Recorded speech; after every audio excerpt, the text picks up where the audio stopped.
Rob, Victoria, Daniel, thank you so much for sitting and chatting with me today. I'm happy to be here and be chatting with you all. I'm going to start with can you just walk me through the creative process, since you guys were the filmmakers? How do you go about writing the script and deciding kind of the look of the movie and all that? Go for it. Rob, do you want to Maybe it's all a big picture and then you can kind of go Sure, so yeah. I think personally, with any documentary, we try to avoid is within, especially if it's a feature length like this, within the first 30 minutes, you're kind of oh, okay, I got it. I know where this is going. You're you kind of tell the whole story. And you're okay, where's it going to end next? Because most narratives, if they're done well, it's okay, there's this big arc, and you're not going to get there for a while.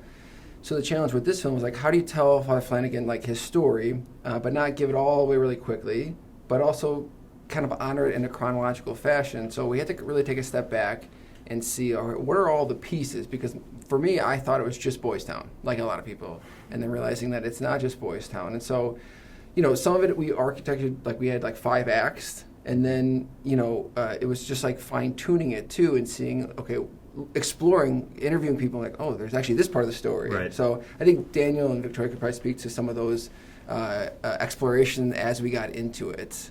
So I don't know if you want to kind of jump in from the writing process, because it changed a lot. Yeah, it did. Of course, when you have somebody who has such a rich life and a rich story like Father Flanagan, it can almost be a problem of there's too much good stuff. And so what do we have to make the hard choice to leave out?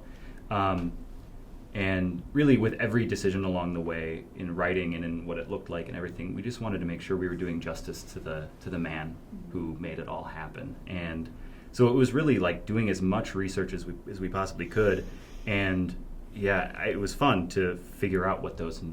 Oh, this is a new twist. I want to say the first draft of the story, I was talking with Kelly, who helped me write it, and I think she said it was 3 times as long as it ended up being. So and that was before we had even filmed all of the interviews. So the first draft of the script was very, very long, and it was absolutely trying to stay true to what are the moments in Father Flanagan's life and in his work that were not only important to him personally, but also important to the world. What are the moments that we absolutely could not live without, and emotionally keep the audience engaged as well. And at the end of the day, it honestly, it was every writing process is going to be a little difficult, but with Father Flanagan, we had so much good stuff to choose from, that it wasn't, we weren't trying to scrape the bottom of the barrel to try to find good stories. It was the opposite. So I actually got to walk around Father Flanagan's house today, and that was incredible. What was it like for you guys? I don't know if you got to see Boys Town pre-making the movie, and then now that you've made the movie, if your viewpoint has changed, if you've gotten to know Father Flanagan almost in a way that now you see his home, and has it changed at all? How has the journey been, I guess, if that makes sense? It's changed.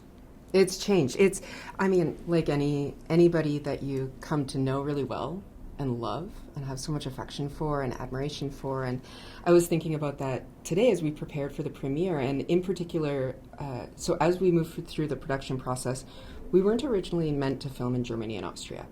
It wasn't part of the production plan. And the reason we ended up going there was because when I had asked Tom Lynch from the archives for anything to do with Father Flanagan's sudden death in Berlin and that whole story and how that all came about, and so he sent me the itinerary that kept a diary of, hour by hour, this pretty punishing schedule. And he also sent us letters that Father Flanagan, during those days immediately preceding his death, he had written home. He was writing home to friends and family, checking in on the details of their lives. And he also mentions in those letters that he's feeling really ill. He'd had a heart attack 1 week earlier in Vienna. His doctor had said, you should probably stop. And he writes in his letters, I'm feeling really unwell. But we have to press on because there's so many children who need our care. And so when you ask if things have kind of changed as they went, it's we came across the documentation a year or two into production, and I was reading it at my desk, and it brought me to tears because we'd come to know and love him so much, and you read his words and feel his tenderness and his sacrifice, and all of those things changed just day by day, with each interview, with each shoot, with every bit of editing and story writing. It changed because we got to know him and we love him. Yeah.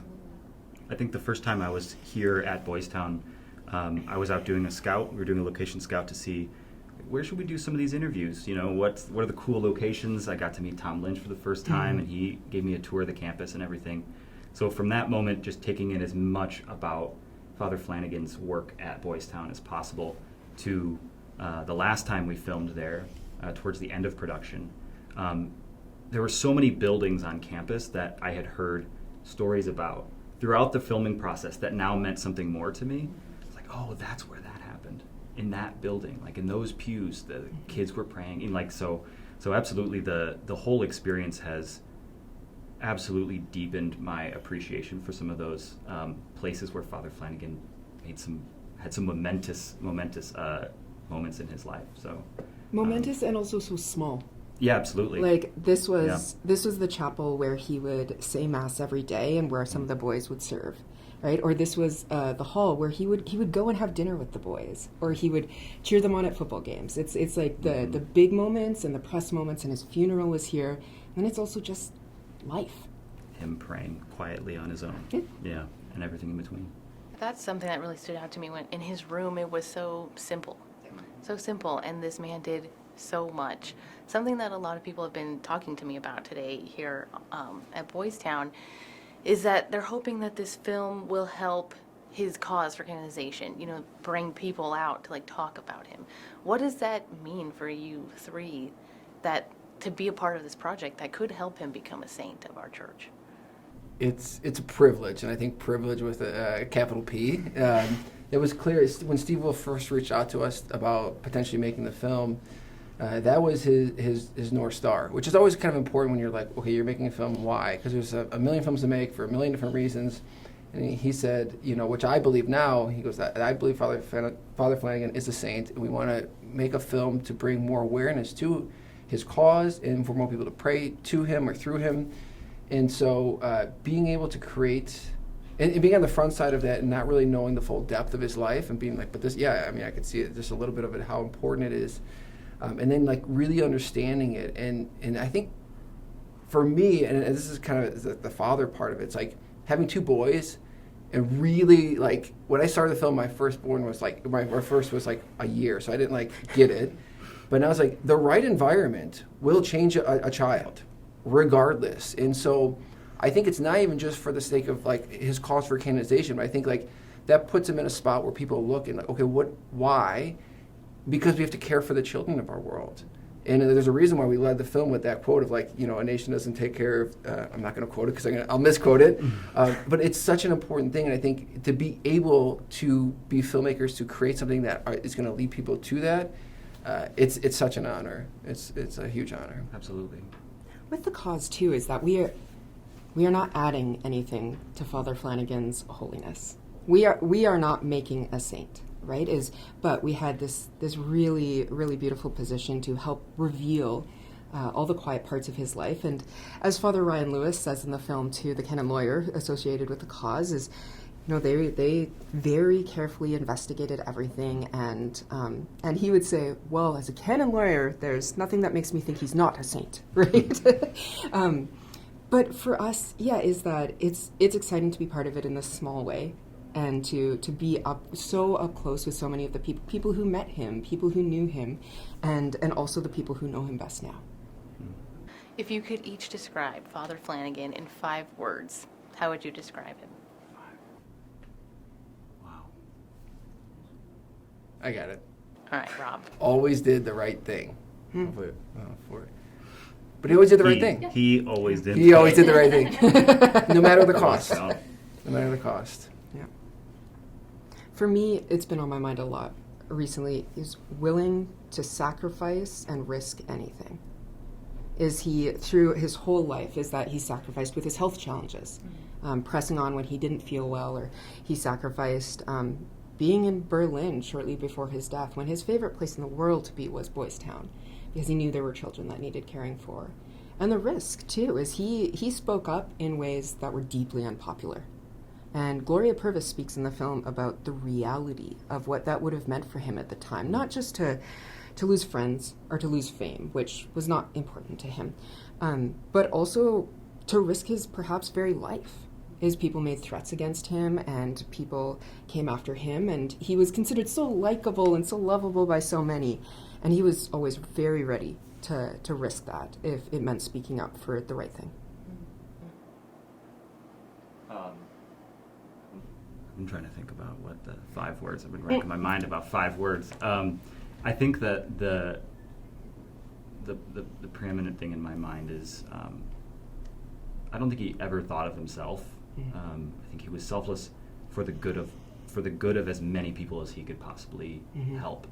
So selfless for the good of all. And you guys touched on it 100%.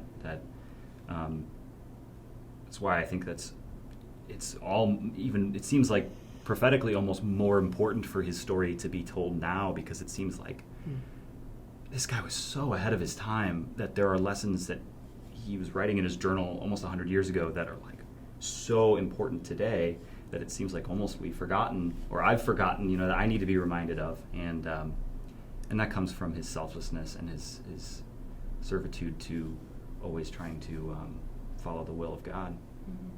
Well, Rob, Victoria, Daniel, thank you so much for sitting and chatting with me. Thank you. Oh, it's Thank you been so great much. to meet you in person. Likewise, it was so nice to meet you guys.